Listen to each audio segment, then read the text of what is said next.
welcome to the Father and Son Formula One podcast. I am the father, Graham Miller, also author of books, and this is the podcast for the Japan race. We have been a bit slack this time. It was a week ago, but there's a week gap between them, so I don't think it's the end of the world. When we get double headers again, we'll have to be a bit more on it. Yeah. Just for once, we're actually both in the same room. Yeah. As opposed to talking over headphones and microphones, which is quite nice. And I think we get to watch the China race together as well, don't we? Yeah, just about, which is good. So, on to the race. Yes. Free practice one. We're going to hold our hands up here. We're based in the UK. I don't know when it was, 3, 4 a.m, something like that. We saw the qualifying and we saw the race. But yes. We weren't getting up at like 3 in the morning for... Well, especially free practice 2 that was rained off anyway. Yeah, I'm not waking up at 4 a.m. to see Max Verstappen top a practice session. I like Formula 1, but not quite that much. Or getting up at 4 a.m. to see all the drivers sitting in the pit with the umbrellas up. That's actually, we haven't seen any rain this year. So I might have got up if I knew it was raining, but... I'm in a wet race, or wet qualifying. It's about 20 total laps across all the 13 drivers who were classified, so it's literally a bit of a wash. Yeah. I think qualifying... Yeah, let's just skip straight ahead to qualifying. Practice was... I think Sargent binned it in practice, actually, didn't he? Yeah, but he got away with it in terms of the chassis. I think, actually, Williams have given up, and I think they're bringing the new chassis to China. I've seen Miami is the first race they'll have spare chassis. I don't know about spare, but I think they've stopped trying to lash together the ones that they've just battered over the first 3 or 4 races. And actually, Albon is still driving Logan's chassis from Australia. Yeah. And Logan's now driving the oft-repaired chassis of Theseus that is Albon's old chassis. You know what's really funny about all that? What? You know, if you go to a petrol station and it's really busy, and you park on the wrong side of the pumps and you have to drag the fuel pipe all the way around and fill from the wrong side. That was the case because they moved the car over, didn't they? Yeah, because each driver, Logan and Sargent, have their side of the pit with their mechanics and all their tyres and everything. But the fuel rig is in the middle. So the cars are chiral? Yeah. They have chirality, they're mirror images of each other. Yeah, so they're actually putting the wrong car in the wrong side of the pit and then had to drag fuel hoses across the back of the cars. That must mean that the people who do the pit markers, each different pit lane, have to put them the right way around. They have to put, say, Albon on the left, Sargent on the right. Yeah. Because otherwise they'll have to drag the fuel. Yeah, like Anton Deck. Yeah. So this is getting a very random, tangential podcast for you today. I didn't know that. That's weird. Yeah. So it's like when you're in the petrol station and you're kind of pulling the hose, or they say, extra long hoses fill up on either side. Yeah. Well, we've got small cars, so we get away with it usually. Yeah. Our cars are not 2 metre wide. No. Formula One monsters, so... No. I think qualifying was surprisingly devoid of surprises. There were none of the big... It was one of those, right at the end of it, everybody was on a bit of a disappointing lap, so hardly anything actually changed in the final sort of moments of qualifying. And the top 10 had both Mercedes, both Ferraris, both McLarens, and both Red Bulls, and then... Alonso in the Aston Martin and home hero Tsunoda in 10th, which is pretty what you'd expect, to be honest. To be honest, if we were betting people and somebody said, name 10 cars you expect to see in the Q3... That would be it, yeah. It would probably be that. I mean... Both McLarens, Red Bulls, Ferraris, pretty much guaranteed. We've seen Hamilton and Russell have struggled. Yeah, but I mean, when Hamilton dropped out of Q3, it was by like some ridiculous percentage. Thousands, yeah. Yeah. So you can pretty much guarantee the Mercedes will be in the lower order of qualifying. Yeah. And then Ricciardo was actually not that far away from Tsunoda. If you look, he was actually faster in Q1 by 300ths. And then he was slower in Q2 by 600ths. And then he got 11th really by the skin of his teeth. I think he has made a step forward, especially since Tsunoda's at home. Yeah. And I mean, I know that Frédéric Vasseur, the team principal of Ferrari, he said that it was kind of a bit frustrating that it was so close because I can't quite see it from here. I think Leclerc and Sainz were something like 0.1 of a second apart. Yeah, that's pretty much a 10th exactly. And Sainz was 4th, happily on the second row. Leclerc was 8th. It's like That mid, I mean, it's an Aston Martin, a Mercedes, and a McLaren separating them. yeah, And it's so close now. yeah, and that rolled on into the race as well. In that, I mean, people thought it was kind of weird that they're binning Sainz at the end of this year is out of contract and they're staying with Leclerc, and then towards the end of the race they just swapped them over. But because Leclerc had to fight up from 8th, they were on totally different tyre strategies. Yeah. And just from tyre life, they would have fought.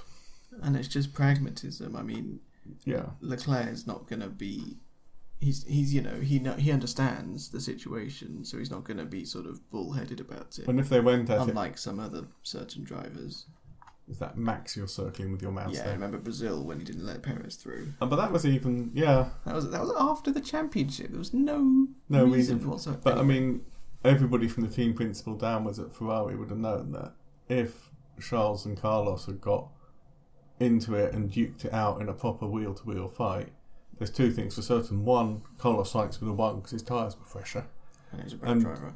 And two, there would have been a higher risk of an accident. They would have both lost time to the cars around them, and as you've said, Mercedes and Ferrari and definitely McLaren are all... They were fighting Norris at the end, and they definitely would have... Like, Leclerc would have fallen back to him, I think, if they'd fought hard. He would have certainly got in danger, yeah. Yeah. To be fair, Perez, very, very close to Verstappen in every session, actually. I mean, he was way off in Q1, but it didn't matter. Q2, he was... That's actually 1/100th, 12/100ths away. 12,000ths, Yeah. 1.200ths. And then in Q3, he was less than a tenth away as well. He was... yeah, I would say it's probably the best race half a tenth. Perez has had out of the four so far. Yeah, pretty much.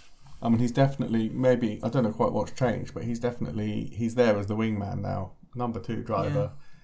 Not that he really needs anybody to support him, but... The perception is, I think, that he has got it. He understands now that he's not going to win the championship. Because I think 21, he was bedding into the team, and it was Hamilton versus Verstappen. It was, the whole thing. Awful season in a way. It was so bitter. It was, but it was also the closest in. It was the first time since, I'm going to say, 2012, we've actually had 2 different teams genuinely competing for the championship. Yeah. Which is kind of... Because it was just all Red Bull and then it was all Mercedes.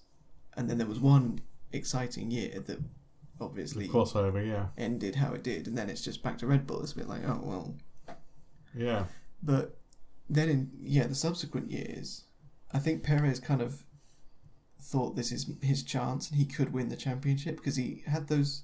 He tends to win early, sort of level with Max, and then Max just squashes him and he just loses all morale.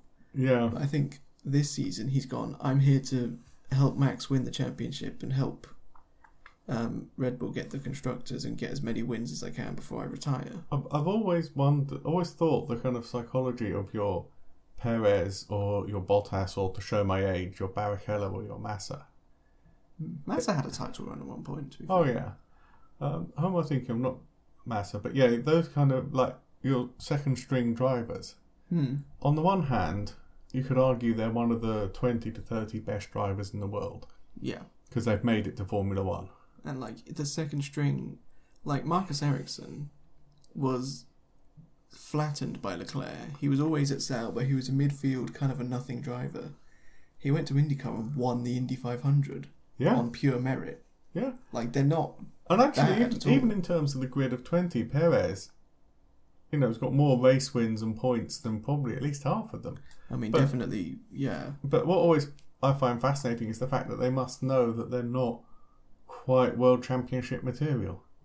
That there will always be a Max Verstappen or a Lewis Hamilton or a Charles Leclerc who is, touted as that and built up towards it. And somehow they've got to kind of, like I say, they've got to make peace with it. Because if they go into it thinking, I could be world champion if only Max would let me, it's like, he's not going to. I think it's the context thing as well, because outside of the grid, when they go back home, they're like a celebrity. They're minted for life, basically. As soon as you get... Even Sargent's probably made for life at this point. Yeah, they get endorsements. And they get sponsorships. They get a really good, glamorous racing driver lifestyle. But within the grid... It's just as soon as you go back there, you see, well, that's true of everybody, and he's ahead of me. Yeah. And, like, you know, with, like, I don't know, Hulkenberg, he's got a pretty good life overall, but he's never got on the podium, and that must kind of play at the back of your brain a bit, like, why not? Like, I could do. I hope he does eventually. I think it would be... Like I said, I remember when, we're probably talking 15 years ago now, when Hamilton was coming up, I'm sure Hulkenberg was talked about in the same kind of conversations. If I remember, Hamilton, Rosberg, Leclerc, Russell, Piastri, actually, I think, and Hulkenberg all won F2 on their debut. Yeah, you see, he was. So that's the group that they're talking about, and also Piastri's in that, which I think he is anyway. I think with Hulkenberg, it was the most bizarre of things. He came in a era of very strict weight controls, and no fault of his own, he's 6'1" tall, and he's going to have even no matter how much he thins himself down, he's going to have a certain weight, and it meant that the car designers couldn't put. Like, if you've got a small... I think Charles Leclerc is quite small. Yeah, I think the average height of the grid is a little below me, and I'm 5'10", pretty much flat. But if you've got, like, a small, light driver, then to get up to the minimum weight of, I think, 600 kilos, you can put lead weights in the bottom of the car and get the centre of gravity down. Yeah. And at the time Hulkenberg was coming up, I think it was costing him tenths of a second per lap, just because he was quite tall and quite... high-weighted, as it were. They relaxed it a bit. I think they increased the minimum weight a couple of years ago, and a lot of the drivers were saying, "Oh, I can eat like a human now. Yeah. That's good." And like Bottas said that he developed pretty severe, almost like an eating disorder over it. Yeah, just trying to keep. But I also know that drivers like Ericsson and Hulkenberg, sometimes they don't have the drink in their car because it's extra weight they could put lower down, which is really not safe. Yeah, especially races like Singapore or Qatar, where like Sargent actually retired from heat stroke, basically. Yeah. I had a thought about the Japan race. The actual race itself. Yeah. In a lot of ways, it was kind of like the archetypal race of 2024. If you actually look, scroll down, if you actually look at the results, Red Bull thrashed everybody. 1-2, fastest lap for Max, 44 points, as best they could possibly do. Ferrari, we know, are the contenders. They're the ones who are actually, if anybody's got a chance of even pushing slightly. Well, as soon as Verstappen was out of the equation, Sainz came in and swept the race. Yeah. So they are the Ferrari are the contenders, and then the Mercedes-engined cars are all much of a muchness. Yeah, McLaren, Aston Martin, Mercedes, McLaren, Mercedes. The only outlier there is Stroll, who's really not actually keeping up with, to be fair, Norris, Alonso, Russell and Hamilton and Piastri. That's a monstrously tough midfield. The amount of talent in that midfield. I mean, there's like 9 championships there anyway. If we count future championships, it's got to be more. I mean, Norris and Russell and Piastri. You've also got to bear in mind with Alonso, over 2 years, he was precisely 8 points short of being a 4-time world champion. Yeah. 2 of the years he lost to Vettel when he was in a Ferrari, it needed 8 points to go the other way across those 2 years. Yeah. So yeah, I mean, there is definitely a world in which Vettel is regarded as like a decent 2-time champion, and Alonso is a 4-time champion, which kind of more aligns with how I think it should be almost. I remember a few years ago they put an anonymous poll around the grid, all 20 drivers. They said, who is the most naturally talented driver in terms of car control? Who is the best at actually getting in a car and extracting the most from it and controlling it? Yeah. 13 or 14 said Alonso. I bet one of those was Alonso as well. Oh yeah. He knows. Yeah, he's like, yeah, I'm the best. But I mean, that just... Yeah, he is pretty much up there. Because, I mean, he's like 42. And he's getting pretty good results out of what used to be a racing point. And he's, a racing point in the top 5. I mean, come on. Yeah, top 6 here. He got like a string of podiums last year, though. Yeah, absolutely. And then Stroll... Thing is, Stroll's been around since like 2017. He's actually been in the sport a while now. And he's not really hanging with Alonso. He's kind of reached the limit of his talent, unfortunately. But now that means Lawrence Stroll has to make the choice. Does he want his son to be champion, which I don't think will ever actually happen? Or does he want Aston Martin to be champions. Or does he just abandon the whole project, sell the project on, and move on to something else? But that would kind of screw Aston Martin over quite badly unless they can get someone else to buy them out. Maybe someone like Andretti. I think Andretti's got dug in for that. But yeah, my point was that the result, and actually even the way the race unfolded with the kind of strategy and the tyre management, it was kind of like the typical up-to-date 2024 race. The result was typical. There wasn't, any retirements. There wasn't any accidents among the big people. Again, even then, the DNFs. Sauber have been a bit shambolic this season with their pit stops, and they've retired now from this. Yeah. Williams, again, it's typical of 2024, unfortunately. You see Williams in the barrier. And you see Ricciardo generally struggling. It is kind of like the template, really, isn't it? It's like Ricciardo has bad luck, Williams crashes, Sauber struggle in general, Sargent was last, Alpine's right at the back as well. Alpine and Haas filling up the midfield, and Stroll. To be fair, the Haas have not been that bad. They're like 7th by quite a long way. Yeah, they've really moved on from when they were just the... first season without Gunther Steiner. I do wonder if that has anything to do with it. But yeah, this is kind of... archetypal race. It was quite entertaining, though, with the tyre strategy. It wasn't necessarily super boring. No, you do get some races where everybody's on the same strategy and you have a set of pit stops and you're like, I'll just slip off and make a coffee now while they're all just following each other around. Not even a red flag or a safety car. You're just like, well, go and make breakfast or something. Yeah. But, I mean, also, the undercut was really stupid powerful here. Yeah. Which is why I think Leclerc went from 8th to 4th. Usually with Ferrari, it's the other way round. They're very good at turning poles into 4ths. Yeah. Sainz went from 4th to 3rd. It was actually like the first time Ferrari have come up with a strategy on their own that's been good. Yeah. In a long time. So if they've got Fred Vasseur, good Ferrari strategy, and Lewis Hamilton, if they poach Adrian Newey, it might actually just be over for everybody. Yeah, I mean, the one thing also I heard about the race that is kind of depressing as well is Max Verstappen got the fastest lap. Yes. Do you know when he got the fastest lap? We can see. Lap 50. 3 laps from the end or 6? I can't remember how long 3 it was. laps from the end. 3 laps from the end on worn out hard tyres. Low fuel though. But everybody was on low fuel. Well, yeah. Everybody was on the same fuel level. Yeah, it was a 10th. 10th off. Sainz actually came second of fastest laps. But then it was Hamilton in 4th. Okay, Mercedes maybe not as slow. But I mean, that is kind of... I think it was more of a clickbait headline. I don't think it actually went into the article. But they said that is actually one of the most worrying things. Worn out hard tyres. He can just pick up extra points whenever he needs to, basically. And it's just like, 3 laps in the end, let's have a laugh, see if I can get faster. It's like, it's that level of kind of superiority is a bit... Yeah, but I think them breaking down in Australia, it was the first, crack in the armour we've seen since Singapore. It was actually, a moment of weakness. Have you actually seen any credible explanation of what happened?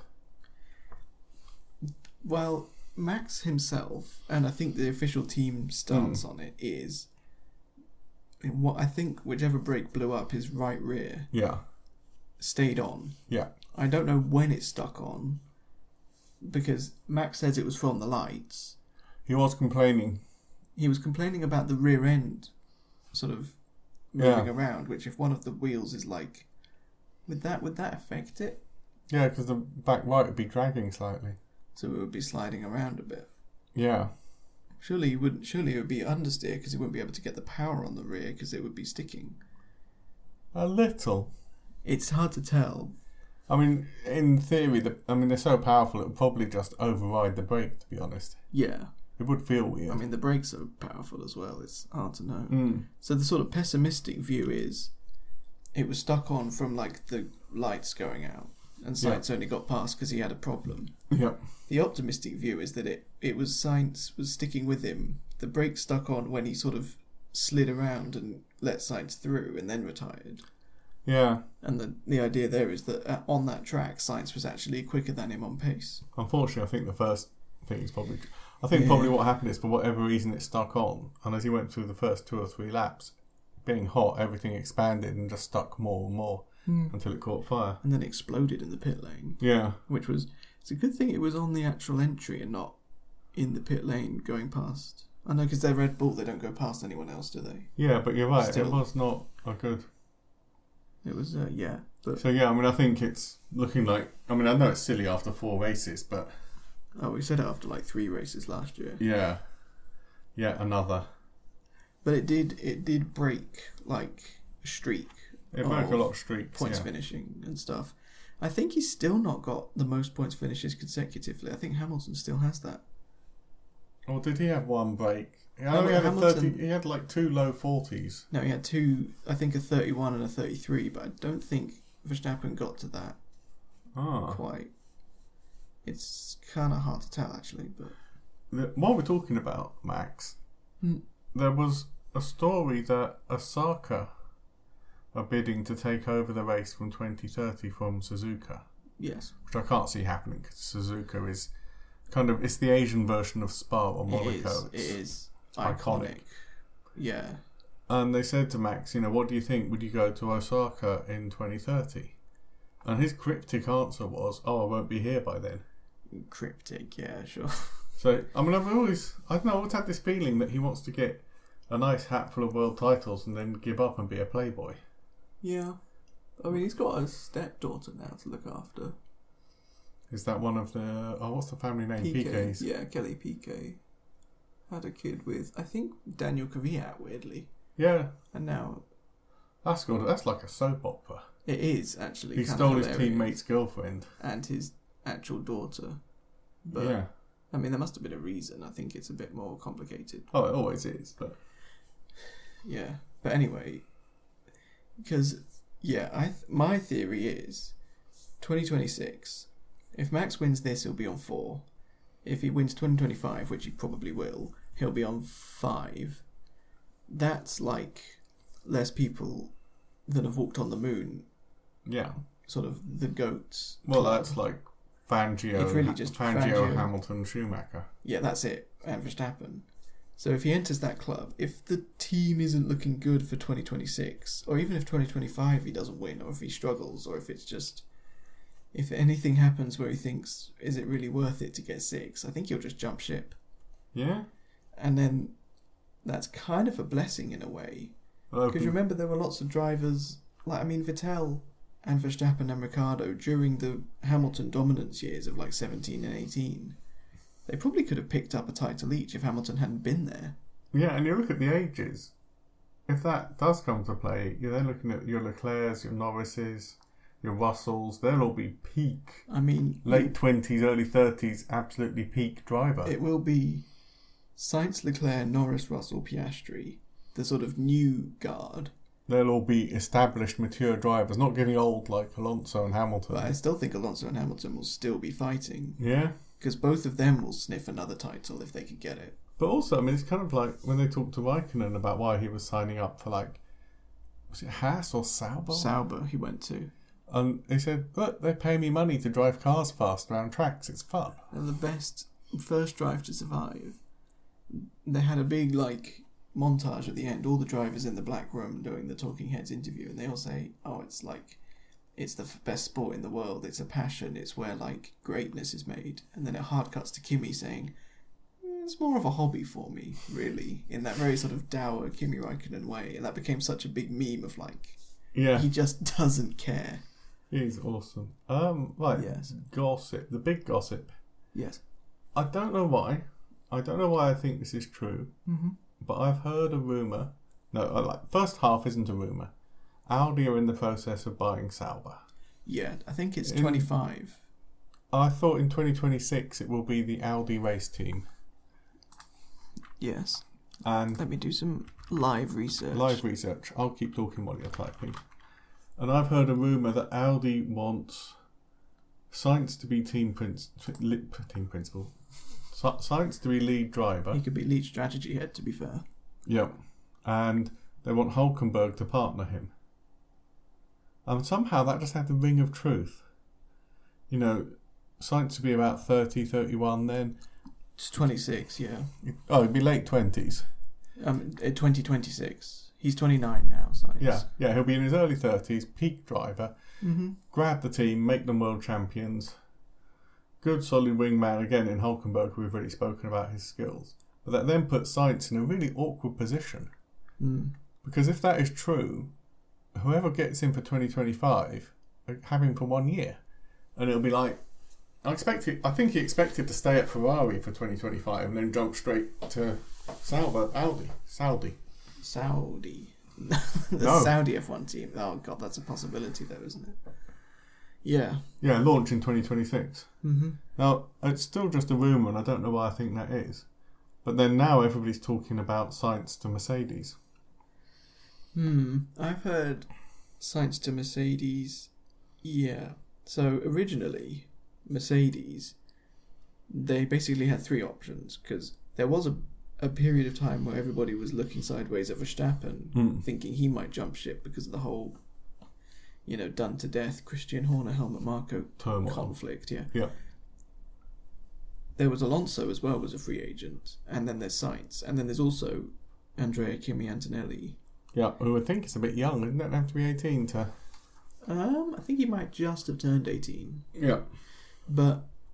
Or he will do by the time, next season. I think even if he's 17 now. Yeah. So, but now Max seems a bit more settled, I think. That's not really a concern anymore. Whatever the battle was, it seems to be, at least in a ceasefire. It's bubbling over for a bit. I mean, it still could be that Horner will leave at some point. Or, like, the Austrian half will sort of pull out and it won't be Red Bull anymore and it'll be a bit weird. But at the moment, they're backing up 44 points a race. Why change anything? Well, that's the sort of $1 million question, isn't it? What has Horner done that's annoyed Jos and Helmut Marko? He's tried to buy them out. Well, exactly. But anyway, that's not really going to happen. Like, I don't think Max would go to Mercedes anyway. No. Alonso's now signed with Aston again. So now Mercedes only really have Sainz and Antonelli. Maybe the only other one I've heard is Esteban Ocon, because Ocon is a Toto Wolff protege Mercedes Junior member. Yeah? And he can't be happy at Alpine at the moment. I don't think anybody's happy at Alpine, to be honest. I mean, they've not even scored points yet. And they get 11th, and they're like, wow, that's the best race we've had all year. But yeah, I think Sainz to Mercedes does make a lot of sense for both of them, because he's good enough that he can basically pick up from where Hamilton left off. He can stay there for 1 year just to have a job. And to kind of support Russell. We'll see how that works out, I guess. I think they'll just fight. Or Sainz will beat him. Well, yeah. And then he can go down to Audi when they're actually Audi in 2026. Yeah. And that'll give... Then if I was Wolff, I would be trying to orchestrate that. Get Antonelli into a Williams for a year. Give him a bit of racecraft teaching with Albon. And then move him up to Mercedes in 2026. So who would partner Russell in 26 then? Antonelli. Oh, I see. Put him in a Williams in 25. Yeah. Because Sargent is not really...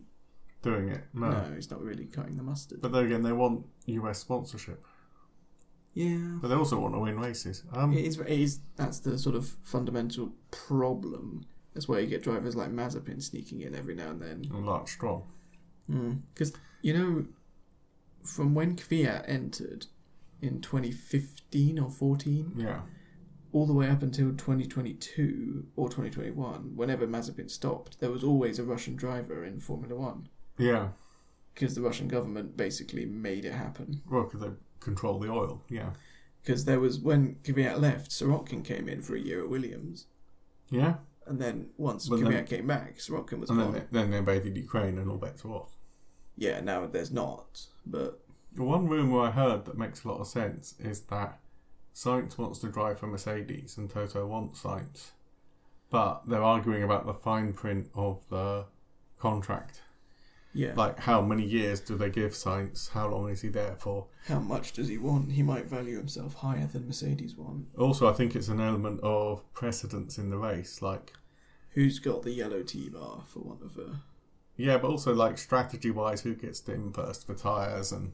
I think it should be... Red Bull always said whoever's leading out of the two of them. Yeah. Back when it was Ricciardo and Max, you know, when there was a chance someone would be leading other than Max, let's say.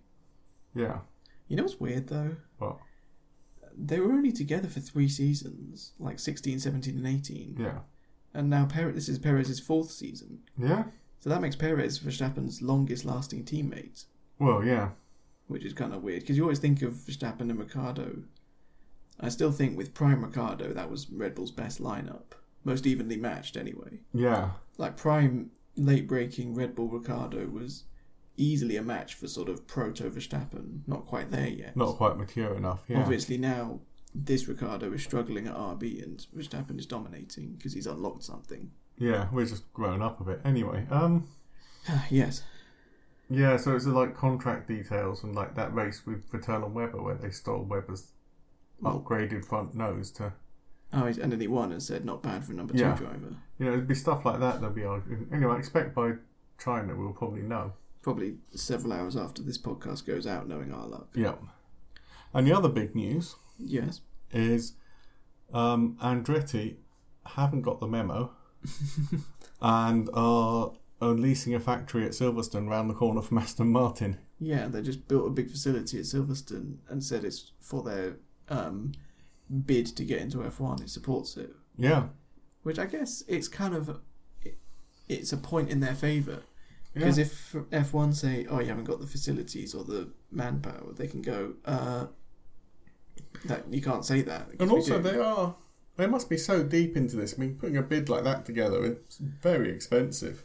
Yes, it's not something where you kind of go, oh, it's Sunday evening, give me the back of an envelope, I'll phone Mohammed and we'll see if we can get a deal together. Massive financial... They will have been like... Even making the bid would have cost them a lot, even though... Probably millions, actually, in terms of, you know, the presentation and the technical and, you know, employing people and... Actually, it's quite... I just realised it would be the first time I can remember that a whole new team might actually rock up. Because usually, like, Red Bull bought Jaguar. I think the last genuinely new entry was Haas. They had a lot of support from Ferrari. And Gene Haas makes, you know, CNC machines. And also has a NASCAR team. So it's a similar situation. Yeah. It's almost... But it's weird because Andretti has more actual pedigree behind them. I do not understand it because also what they want is presence in America. Yeah. And they're really going up to like 3 US races. Have the combination of the names Andretti and Cadillac on the grid. Oh, look, it's Logan Sargent driving for Andretti Cadillac. He's into Q3 at the Miami Grand Prix. I mean, that's just... Gold. Yeah, but then it's because of the prize pot, I think. And it's the F1 teams pretty much universally voted against it, I think. Because, I mean, Alpine are 10th. If they're 11th instead, they get way less of the money. It sort of dilutes it. Yeah, and I expect it's probably down to like the Ferrari heritage payment again. Oh yeah, the heritage bonus, which is just basically a bribe to keep them in F1 because the brand needs it so much. Well, they've been there since 1950 and nobody else has. Yeah, pretty much. But I mean, there's also the new Concord agreement's going to come up apparently. Well, doesn't that allow for there to be 12 teams anyway? It does for now. Apparently all the teams are lobbying to get a 10-team limit on it. I think they will. I think Andretti will get in the end. I think it'll just be so good for the sport. Yeah, I mean... I think they might just bang all the team managers' heads together and say, pack it in. Maybe put more money into the Concord agreement and let an 11th team in. Yeah, well, hopefully the Concord agreement straighten things out a bit and says, okay, we'll increase the prize pot so that nobody actually gets diluted. It just, you know... Yeah, because they will be getting a lot more money from America, especially... Also, going up to 3 races on one country is a bit... I know it's a whole half a continent, basically. Well, I mean... The thing is, COTA is a legit, proper racetrack. It's like big, wide, lots of facilities. Yeah. If there was only ever one US Grand Prix... It's not like, you know, Caesar's Palace, which was in the casino car park back in the day. Yeah. Kota is the American USA Grand Prix, I should say. Yeah. Miami was kind of a bit weird because the first year it was the super hyped up thing. When they tried to make it look like Monaco with fake marinas and but stuff. they kind of dropped a lot of the promo when Vegas came in. And it's like, why? Surely Vegas and Miami fulfill the same basic purpose. Yeah, and also don't Although forget... actually, I suppose, if you look at the distribution, Miami's there. Yeah, Texas is right in the middle. Vegas Vegas is... is 1,500 miles apart or something. It's such a huge country. But then, China's only got one race. And if you factor it in, you've also got Canada and Mexico. Yeah. And that's like 5 basically on the same continent. Yeah. I mean, Mexico, you've got Perez. And there are races from Mexico, and Canada has the whole Villeneuve Stroll family. Yeah. I think 2 races in the USA, Kota and Vegas, because Vegas does have a lot of Formula One kind of mystique about and glitz and glamour. I just don't see the point of Miami anymore, to be honest. But you see, that just emphasises my point. It's like, on the one hand, they're pulling in a very American direction, putting in loads of races in America and Canada. And there's Netflix Drive to Survive increased. And then on the other hand, they're pulling away from it by stiffing Andretti and putting Andretti out of a job. Yeah. I think, apart from looking forward to China and our first sprint weekend, we're pretty much there for this, aren't we? Yeah. So, just quickly touch on China, because it should be quite an interesting race, I think. Yeah. Because it's the first time we've been to the Chinese Grand Prix since COVID, for obvious reasons. So since 2019. 2019 race was the last time, yeah. And that was when, Hamilton was dominating, and Gasly was driving for Red Bull. And Russell was in a Williams with Kubica. Yeah. If you can remember such a thing. Tsunoda wasn't there. Piastri wasn't there. Was Norris? Norris was there. Norris, Russell and Albon were there. Kvyat was driving a Toro Rosso. They were Toro Rosso! Yeah. God. And we're looking at the schedule here. There's one practice. Yeah. And a circuit they haven't been there to for years. Not since the current regulations have they been. Not on 18-inch wheels or anything. Or on the ground effect at all. No idea how the surface is going to react. Whether they're going to pull up any... Is it street? No, it's a regular track, isn't it? Yeah, it's a big... They shouldn't be pulling up manhole covers. Hopefully not. But yeah, and we'll just let you know, because we can't get our heads around it. It'll be free practice 1 early in the morning in the UK on... What's the 19th? Is that a Thursday? Friday. It's a Friday, yeah. And sprint qualifying on the Friday. Sprint and main race qualifying on the Saturday. And then race on the Sunday. Yeah, I think I'll probably get up for the sprint. Oh yeah, we've got to see the sprint and the race and the quali. It's 4 a.m. Yeah, lots of coffee. It's a bit... But it's only a short race. Go back to sleep at 5. You know what Sky F1 would do if they were clever? Yeah. You just broadcast the highlights hour and a half before the qualifying. So you wake up at 6:30, catch the highlights. Yeah. Little break for some, silly movies or whatever. Well, they always have the pit walk and the chat anyway before the... Yeah, that's the qualifying. But the qualifying of the race at 8 is... Yeah, it's been getting gradually more and more manageable as they go. Because, if you think about it, Australia is basically Antipodean to us, isn't it? Japan, it's one time zone over. China is another time zone over. It's gone from like a 5 a.m. start to a 7 to an 8 a.m. start. You know what it is, don't you? What? It's sustainability. Yes. Because literally going back to Damon Hill and Michael Schumacher, Goes Japan was a who's going to win the championship autumn race. Yeah. End of the season, but now... going back to James Hunt won the championship in Japan in 1976. But now it makes much more sense in terms of air miles. Australia, Japan, China. You're actually just, as you said, you're just keeping it all together. But then they're going to Miami, and then there's 2 European races, and then Canada. Then there's the proper European season. The thing is, as I was saying about Osaka in 2030, these circuits will have agreements tied up 10, 15 years in advance. Yeah, that's about... doing something like moving Japan would mean that Suzuka would have to move other races out of the way to make way for the F1. I think they are going to do it, and I think probably in 5 or 10 years we'll be seeing like a European leg, an American leg, an Asian leg. Well, they should do. I mean, because... Well, yeah, I mean, I think they want to, but I think the contracts are so complicated. Yeah. And so long term, it's going to be really difficult. Even this, Bahrain, Saudi, Australia is not really the end of the world. No, but there's quite a big gap, actually. Bahrain, Saudi, maybe move UAE if they weren't so caught up with having the last race of the season. Qatar. That would make quite a good Middle Eastern season. Yeah. Not that I think you need all of them in the Middle East, but whatever. Australia, Japan, China, solid Asian set of races. Maybe bring back the Indian Grand Prix. I quite like that. Yeah, Malaysia. South Africa, maybe. South Africa's kind of miles away from everywhere, though. See, what I'm wondering is eventually, because they're up to 24 races, are we going to see a situation where you have the core heritage races, Spa, Monaco, Suzuka, Silverstone, the really big names, and then you have a kind of A and a B circuit? So like 1 year you go to South Africa, the next year you go to Mexico, then back to South Africa? Yeah, maybe depends who's currently on top, because like good luck getting rid of the Dutch Grand Prix right now. Well, yeah. That's an A race for sure, like a heritage one. But you sure? I mean, I was going to say they should do that with the American races. Yeah, like, alternate like Miami have COTA, and then have another one where 1 year it's Miami, 1 year it's Vegas. I don't know, do like a New York street circuit, go up to like Motor City or Detroit. Go. Well, even just an A/B. I think it would work just really alternate between Miami and Vegas. You'd have to get Vegas to agree to it, though, is the issue. Yeah, like I say, that's why it has taken so long to become. Even this, look, they've got US, Mexico, Brazil, US. That's quite a solid little American leg. But then they've got the third US and Canada all the way up here.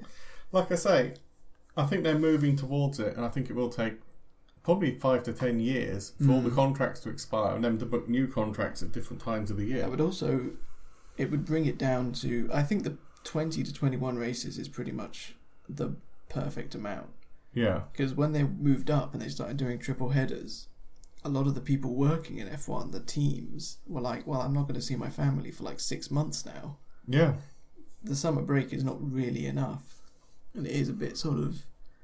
Well, I think that's what's happened to Williams. I think Williams have cracked under the pressure. That's why they haven't got enough cars. Yeah, because it's logistically almost impossible. And the off-season is getting shorter and shorter. And yeah, because we're ending in 6th to the 8th of December. That's a couple of years ago. That was unheard of to be racing in December. Well, and then starting again with testing in February, was it? Yeah, so you get like 2 months. You get the rest of December, the most of January, a bit of February, maybe like 3 months total. Yeah. To build a whole new car. Yeah, but we'll see what happens in the coming years. Anyway, so yes, we will be back in about a week, 10 days' time, talking about what happened in China. We could do it straight after China, actually, because I'll still be here. How many seconds will Max win by? I reckon hopefully it's... around 15, but there we are. Hopefully it's a bit more exciting. I'm hoping for single-digit seconds. Okay, well, thank you very much for listening. Yeah, we will see you. We will talk to you like about a week, probably. As always, like and subscribe. Go and buy my books. Google Graham H. Miller. Amazon, Kindle, stuff. All good online bookshops. Check out Toby's YouTube channel as well. All good online bookshops. And Amazon as well. Yes. Sorry to hijack your advert. No, that's fine. Okay then, goodbye. Cool. Bye.